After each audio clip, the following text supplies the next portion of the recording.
Welcome to Facts TV News, where everything is true. 14-year-old girl gone missing in Spanish Town after leaving school.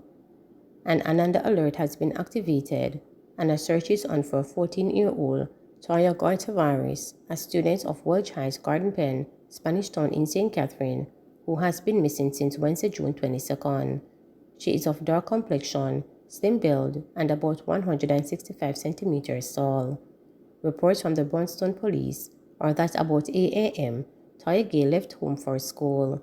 She was wearing her school uniform, burgundy tunic and white blouse.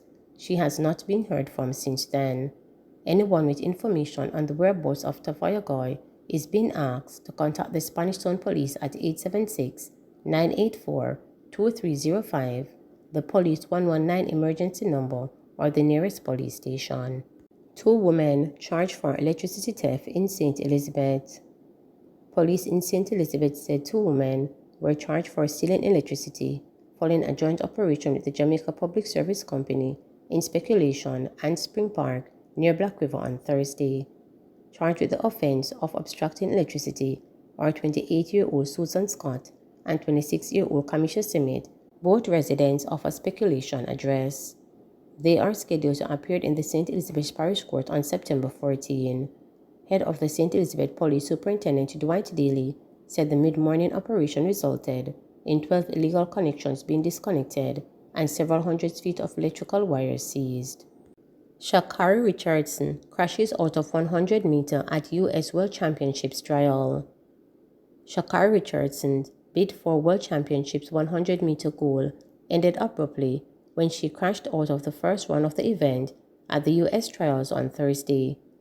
The outspoken sprint sensation was slow out of the blocks and never a factor in her heat, finished 5th in 11.31 seconds, 23rd quicker overall, leaving her to look at the weekend's 200 meter for another chance to meet the U.S. team. Richardson will need a top 3 finish to earn a berth for the World Championships, which will be held on the same Hayward Field track in Eugene in July.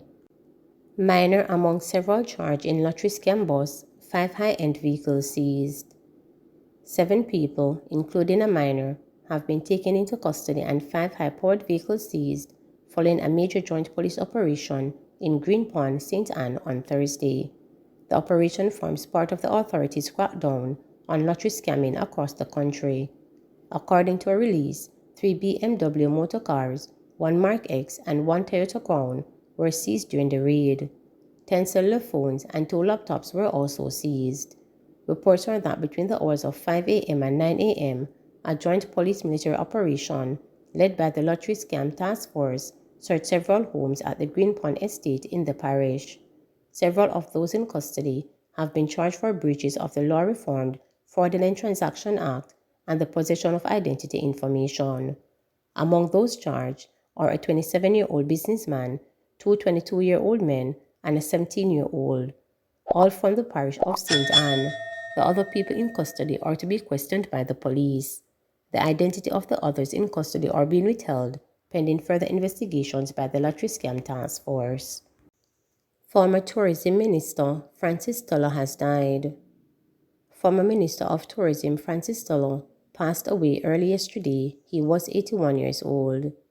The late Attorney at Law, who was first elected to Parliament in 1972, represented the St. James Central constituency from 1976 to 1980 for the People's National Party.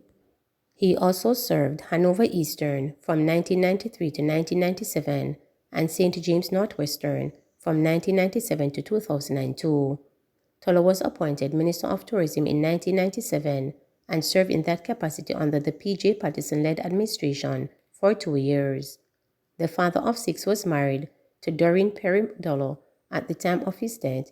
It is unclear how Tulloh died, however. Several years ago, he was diagnosed with prostate cancer. Unidentified body found in Cotton Peace. The body of a man was discovered in the community of Cotton Peace in Newarton, St. Catherine on Thursday morning. It appears the man had been chopped to death. The Jamaica Constabulary Force Communications Unit, while confirming the death, says the deceased remains unidentified. Job rush. Unemployed for a year and 4 months, Chrisita Thomas traveled from Clarendon to Hart College of Beauty Services campus at Old Hope Road, St. Andrew on Thursday in response to an invitation to apply for a job in the cruise industry. But upon arrival, she was daunted by a massive crowd and disorderly line, which cemented her effort as the agency, overwhelmed by the large number of job seekers, stopped handing out application forms and instead directed them to send resumes to an email address. I am unemployed. I am looking a job for a long time. It's from 9 a.m. I am out here, she told reporters. I went to Hart and I did housekeeping, level 1 and level 2, and failed level 3. So I still decided to come out here with my certificates and still didn't get through. It's just disappointing, Thomas added. Marketing and Communications Manager at Hart NSTA, Julian Patrick, told reporters that the agency had advertised the job fair on its social media pages, and while most people appeared surprised by the response, he wasn't. It is certainly a success. It is not symptomatic only of the Hart NSTA thrust, but I think in general, when you put out something about recruitment, you tend to get an oversubscription. What happened today was that most people decided to turn up. I don't think it should be considered a confusion, he said, noting that he was unable to see how many application forms have been received up to late Thursday afternoon. The fact that there was about normal turnout speaks volume to the fact that persons are interested in options such as the cruise sector. It is a good benchmark to see the interest in a particular industry, and it gives a good chance to measure and see where we are, what we will do next, and what we will improve on, he added. What is certainly of note is that the team on the ground was very agile, so as we saw the accretion of individuals on the ground, we started to become portal.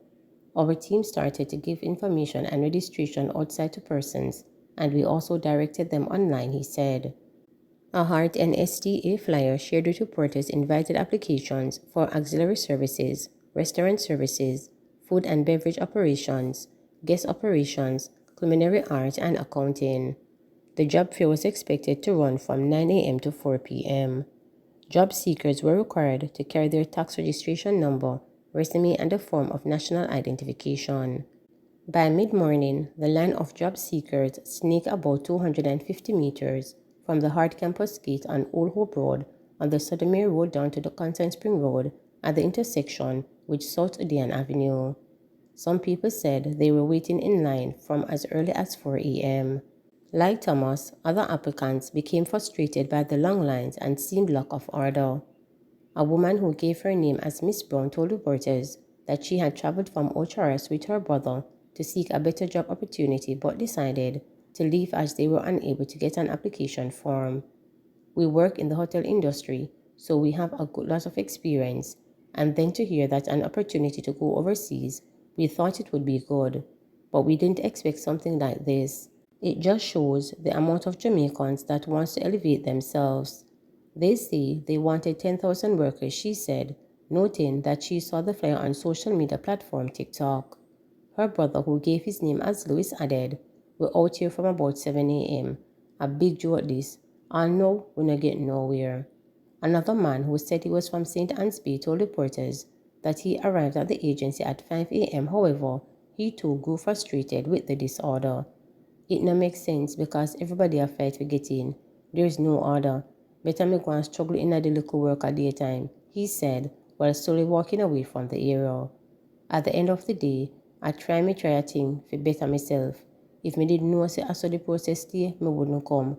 Cause people who there from morning no get through. This don't make no sense," he added. A woman who told reporters that she traveled from Clarendon said, "I saw it online. Me just waste my time come out here. Better me did just go back to work." Meanwhile, a man who had been there from Montego Bay St. James expressed relief as he was able to submit an application. "Me there from 10 a.m. Me see this as an opportunity to leave Jamaica for good, and me no want come back. Me want better. Nobody now want stay in Jamaica. We just have to try and hope for the best," said the man. He declined to give his name but shared that he has been working in the tourism industry for more than 15 years. Amid the crowd, there were whispers with applications, forms being sold for $50 as the organization had stopped accepting people inside. But an Hart NST representative who came out to address the crowd using a bullhorn. Said application forms should not be sold and job seekers should resort to submitting entry to the agency email address, which was handed out on strips of papers. Last month, during a function at Montego Bay Conventional Center in St. James, Minister of Tourism Edmund Bartlett had announced that by June 5th, approximately 10,000 Jamaicans would be recruited to work on cruise ships overseas. He also said that recruitment drives comes at a time when the cruise sector and tourism, by extension, are showing signs of growth and is telling indicators that Jamaican workers are viewed positively on the global stage. Please remember to subscribe, like, share, and click the notification bell for daily updates.